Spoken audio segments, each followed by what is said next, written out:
क्या आपको पता है कि राजस्थान का ये बड़ा सा रेगिस्तान कभी एक गहरा समुद्र था? सोचिए, जहां आज रेत के टीले हैं, वहां कभी मछलियां और समुद्री जीव तैरते थे। हम इसे थार रेगिस्तान या ग्रेट इंडियन डेजर्ट कहते हैं, एक ऐसी जगह जो कभी टेथिस सागर के नीचे छुपी हुई थी। आज भी यहाँ की रेत, चट्टाने और जीवाश्म उस पुराने समुद्र की कहानी हमें बताते हैं। हर रेत का कण, हर पत्थर लाखों साल पुराने इतिहास को छुपाए हुए है। समुद्र से रेगिस्तान बनने की कमाल की कहानी। राजस्थान का ये रेगिस्तान भारत के सबसे बड़े राज्य का हिस्सा है और यहाँ की विविधता वाकई हैरान कर देने वाली है। यहाँ आपको मिलेंगे बड़े बड़े सैंड ड्यून्स, चट्टानी मैदान, खारे जमीन के टुकड़े और छोटे छोटे ओएसिस। और इन सब के बीच यहाँ का जीवन भी बहुत अलग और इंटरेस्टिंग है। अगर आप ध्यान से देखें तो यहाँ के पत्थरों और रेत में छुपे हैं समुद्री जीवों के जीवाश्म। ये इस रेगिस्तान के समुद्री अतीत का सबूत है। यहाँ के नमक, जिप्सम और चूना पत्थर के डिपॉजिट भी उसी कहानी को आगे बढ़ाते हैं। सांभर जैसी खारी झीलें आज समुद्र की याद दिलाती हैं। राजस्थान का ये रेगिस्तान अपने हर कण में समुद्र से रेगिस्तान बनने की अनोखी दास्तान छुपाए हुए है। क्या आप भी इसकी पूरी कहानी जानना चाहेंगे? भूगर्भीय प्रमाण बताते हैं कि पर्मियन फेरस काल में यहाँ समुद्र था। जुरैसिक, क्रेटेशियस और इयोसीन युग में भी यह क्षेत्र समुद्र के नीचे था। धीरे धीरे समुद्र यहाँ से खिसकने लगा और प्लायोसीन युग में यहाँ मानव बसने लगे। मानवीय क्रियाकलापों ने इस क्षेत्र को मरुस्थल में बदलने में अहम भूमिका निभाई। यहाँ पाई जाने वाली खारे पानी की झीलें इस बात का प्रमाण हैं कि यहाँ पहले समुद्र था। सर सी लुकास के अनुसार दक्षिण पश्चिमी भाग स्वयं सिंध का निचला भाग अपर क्रेटेशियस तट समुद्र के नीचे था।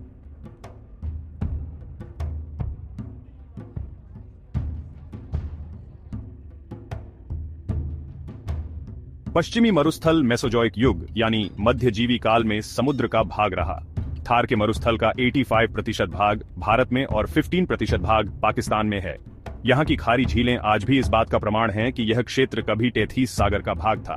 थार का मरुस्थल अपने भूगर्भीय इतिहास और प्राकृतिक विशेषताओं के साथ भारत के सबसे अनूठे और रहस्यमयी क्षेत्रों में से एक है।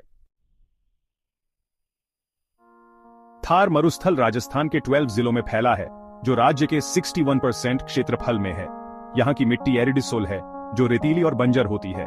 कम वर्षा, कठोर जलवायु और सीमित जल स्रोतों के बावजूद बाजरा, मोठ, मूंग, ग्वार और जीरा जैसी फसलें उगाई जाती हैं।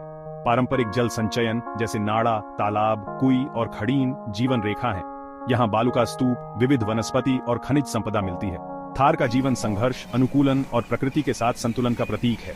थार रेगिस्तान की सबसे खास बात इसके शानदार रेत के टीले हैं, जिन्हें लोकल भाषा में धोरे कहते हैं। ये सिर्फ रेत के ढेर नहीं है, ये डायनामिक, हमेशा बदलते रहने वाले लैंडफॉर्म्स हैं जिन्हें हवा ने स्कल्पटिंग किया है। रेत के टीलों के कई प्रकार हैं, हर एक का अपना अनोखा आकार और कैरेक्टरिस्टिक्स हैं। सबसे आम चांद के आकार के टीले हैं, जिन्हें बरखान कहते हैं। इन टीलों में हवा की ओर ढलान हल्की होती है और हवा के विपरीत ढलान खड़ी होती है। ये रेगिस्तान में घूमते रहते हैं क्योंकि हवा एक तरफ से दूसरी तरफ रेत उड़ाती है। बरखान एक्टिव होते हैं और अगर ठीक से मैनेज न किया जाए तो सड़कों और बस्तियों के लिए खतरा बन सकते हैं। पश्चिमी मरुस्थल में पाई जाने वाली प्रमुख घासें हैं सेवण घास, धामण घास, मुरात, अंजन घास, कराड़ घास और मोथा घास है। लाठी श्रृंखला राजस्थान के जैसलमेर जिले में पाकिस्तानी सीमा के पास स्थित एक भूगर्भीय जल पट्टी है। यह क्षेत्र जैसलमेर से पोखरण होते हुए मोहनगढ़ तक फैला है और 60 किलोमीटर लंबा है। यह क्षेत्र अपने भूजल संसाधनों और सेवण घास, जिसे स्थानीय रूप से लीलोन कहा जाता है, के लिए भी जाना जाता है। थार रेगिस्तान में सिर्फ रेत ही नहीं, बल्कि कई तरह के पौधे और जीव भी पाए जाते हैं। यहाँ की वनस्पति और जीव जंतु रेगिस्तान की कठोर परिस्थितियों के अनुसार खुद को ढाल चुके हैं।